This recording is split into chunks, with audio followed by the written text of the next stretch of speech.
Dawn of Man, Dawn of Man. Everybody loves to play Dawn of Man. So, Dawn of Man. How do you make one village? Well, that's simple enough. How do you make two villages? Well, you might have tried it out, and you can make, you know, an outpost fairly easily. How do you make 5 villages, though? That's what we're going to be talking about here. 5 villages. It was quite the challenge.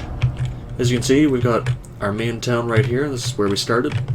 Everybody looks pretty happy. A couple people are kind of tired, but you know what?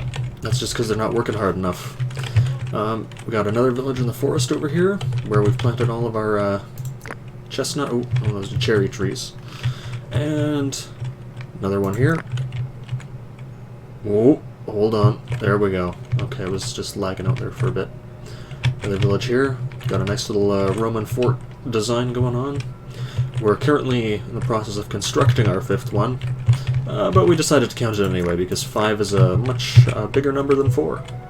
And finally, we have our mining village, which is where we do all our mining. So, 5 villages. How can it be done in a game where people starve to death on their walk from one village to another?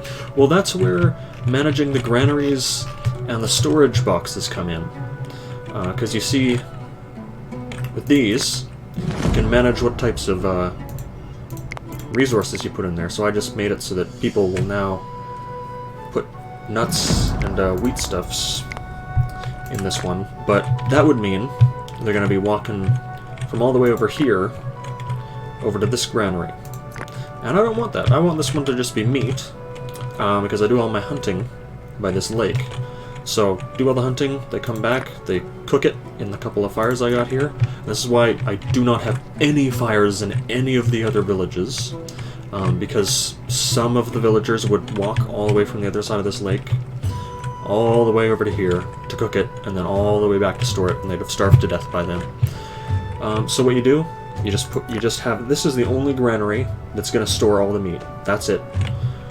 I think I have another one that stores meat in this village somewhere, but they gotta be, you know, close together. Over here, these are the only granaries that store berries. So everybody who scavenges berries over here, or gets our planted trees, is just gonna store them here. Wheat, I have wheat set to this village and this village, so these granaries house wheat as well. And chestnuts. Chestnuts are only in this one. I don't have chestnuts in any other one. That's to ensure that the villagers will only ever deposit them here. So you can see a pattern going on. This one, you know, all of my minerals is set over to here. Nothing is set to minerals over here. So people will only path to these specific villages for the specific resources that are there to begin with. That is the only way I have been able to make any more than 2 villages in this game. And you'll also notice they're fairly close together. That's because I've tried making them like the distance this one here is, as you know, the first distance. That's a bit too far. People will still get tired, and then they'll just auto-path back to like sleep in a house over here as opposed to sleeping in the house that's closer over here.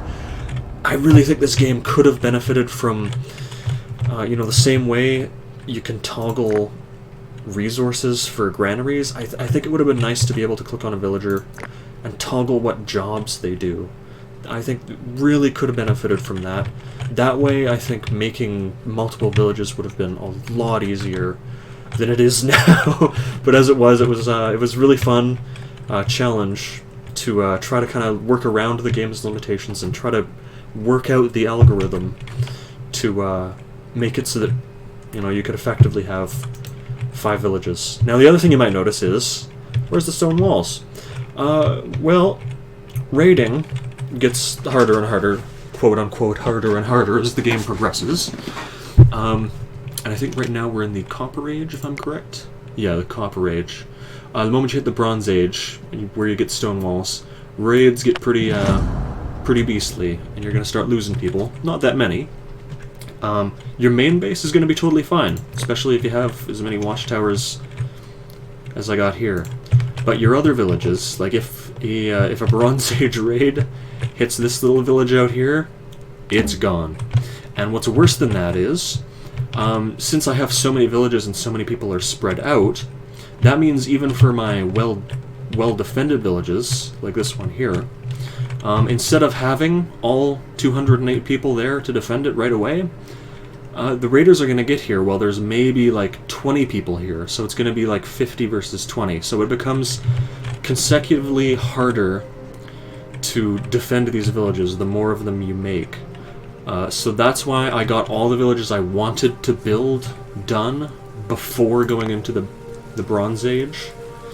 And you have to really beef up their defenses, because you're going to be fighting outnumbered a lot, and your people are going to... What happened to me when I tried building villages during raids, or in the later ages of the game, is the raiders would come in, my defenses would be half up, 10 people would be here, they'd kill all of them, tear down all my defenses, and unless I selected everybody and got them all the way back to the main base, which by the time, you know, they're halfway there, they're already starting to starve to death.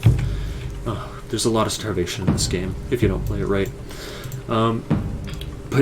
But yeah, they just trickle in one at a time and just get absolutely slaughtered by raiders. So that's why even though I've got 4 towns going on, they're all still pretty close, so that the villagers can get to them fairly quickly and mount a good defense. You still have to rebuild some walls and stuff, because some will get torn down, but it's the most effective distances I could find, while still being as far away and as independent a village as I could get. Anyways, that's how you, that's basically the meta end game for Dawn of Man, is how do you overcome the game's one town vibe and build a bunch of towns at once. Yeah, it's quite the challenge, but it was a lot of fun.